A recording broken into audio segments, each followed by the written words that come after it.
These are my witnesses, my husband Derek Wagner, Marcus Smith, and of course my daughter Delilah.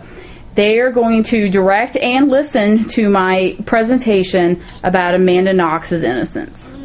Hello, my name is Ashley Wagner, and I'm here to talk to you today about how Amanda Knox is wrongfully convicted for the murder of her roommate Meredith Kercher in Perugia, Italy. Amanda was just 20 years old when she moved to Italy as part of a study abroad program with the University of Washington. Little did she know that a few months after her arrival, she and her then-boyfriend Raffaele Solicito would be accused of murdering Meredith.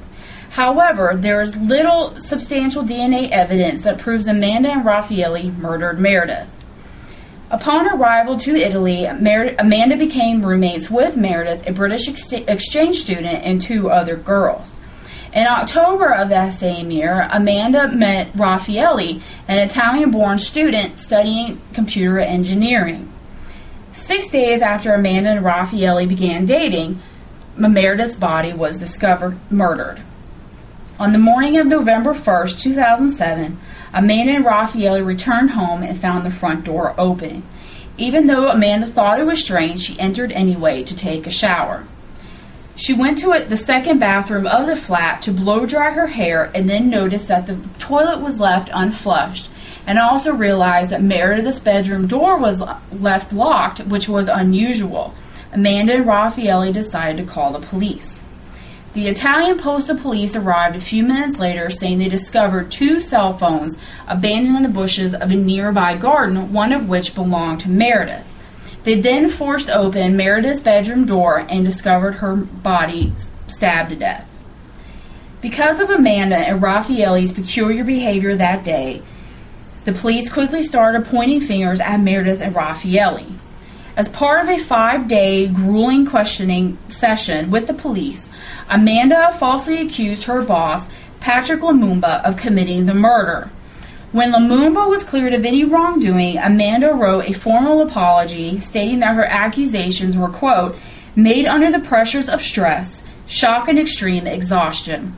The next day, on November 6th, Amanda and Raffaele were arrested for Meredith's murder.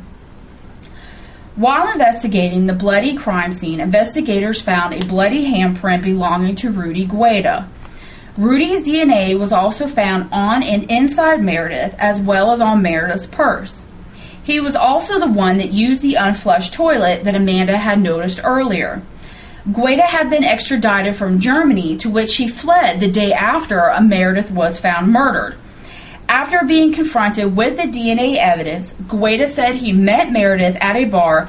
They started, quote, fooling around when his stomach became upset and he had to use the bathroom. When he came out, he found Meredith stabbed to death. He also said that he saw two people running, but he did not realize who they were. He then also said that he panicked and fled Italy to Germany because he was afraid that the color of his skin would wrongfully convict him. However, because of DNA evidence, Rudy Gueda chose Italy's fast-track trial and was found guilty of murdering Meredith. He was originally sentenced to 30 years, but upon appeal was then sentenced to 16 years. The lead prosecutor of Meredith's case was Giuliano Mimini.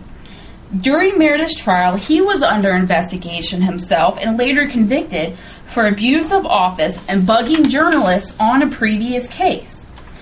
Concerning Meredith, his idea was that Amanda, Raffaele, and Rudy were involved with Meredith in a sex game gone awry.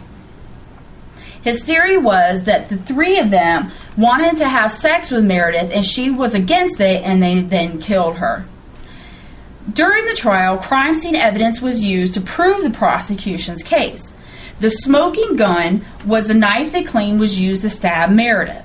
They said the knife came from Raffaele's kitchen and that Amanda's DNA was on the handle and Meredith's DNA was on the blade. The truth is the murder weapon has never been found. Not only was this not the murder weapon, but no DNA of source was found on the common kitchen knife, nor did it match the size of the bloody knife imprint that was found on Meredith's bed or the stab wounds found on Meredith's body. Another piece of evidence that the prosecution used was a bra clasp that was found on Meredith's bedroom floor 47 days after Meredith's body was found. After being shuffled around on the bedroom floor and being mishandled by authorities who did not change their gloves in between handling evidence, the prosecutors claimed that Raffaelle's DNA was found on the clasp, therefore putting him in the room at the time of the murder. In all likelihood, Raffaelle's DNA was probably a transfer after the investigators passed the clasp around with contaminated gloves. During the trial, 8 bloody footprints were said to be found at the scene. 6 prints were confirmed to belong to Rudy Guida, and the other 2 were disputed. However, the assistant prosecutor and a forensic biologist testifying claimed that the footprints tested with luminol throughout the house were consistent with Amanda and Raffaele. Luminol was used to see if any blood was present and possibly cleaned up on the floor. Even though the footprints glowed at the time the luminol was used, later tests proved that no blood was found. Even though these results were known at the time of the trial, the assistant prosecutor and forensic biologist failed to present this information during the trial. Before and during the trial, the media had a field day with the supposed sex theory presented by the prosecution, included using the name, an old soccer name given to Amanda, Foxy Noxy, used to describe her slyness on the soccer field. The media then used this nickname to describe her sex life. The prosecution leaked stories to assassinate Amanda's character, and on the day of Amanda's murder, the flat became a crime scene. As a result of not being allowed to get her clothes, Amanda went to buy underwear in a nearby store. This outing was then portrayed to be a fantasy of Raffaele and Amanda buying lingerie to have kinky sex. Earlier, when Amanda was waiting to be questioned by police, she did yoga moves to calm her nerves. This was later turned into Amanda doing cartwheels in hallways. The media had portrayed Amanda as being convicted even though the trial was still going on. On December 4th, Amanda and Raffaele were convicted of Meredith's murder. As a result of Italian law, their conviction automatically went into appeal. Her appeals trial started on December 11th, 2010. Through corrupt prosecution, inept investigators, and concealed information, Amanda did not receive the same fair trial she would have received here in the United States. Whether or not Amanda participated in Meredith's murder, we will never be 100% sure.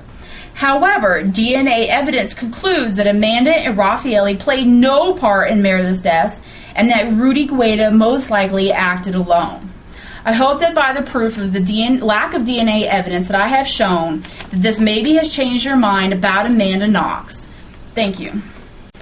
Once again, here are my witnesses, my husband Derek, my daughter Delilah, and my friend Marcus. Hope you enjoyed my presentation about Amanda Knox's innocence. Today's date is April 10th, 2011. Thank you.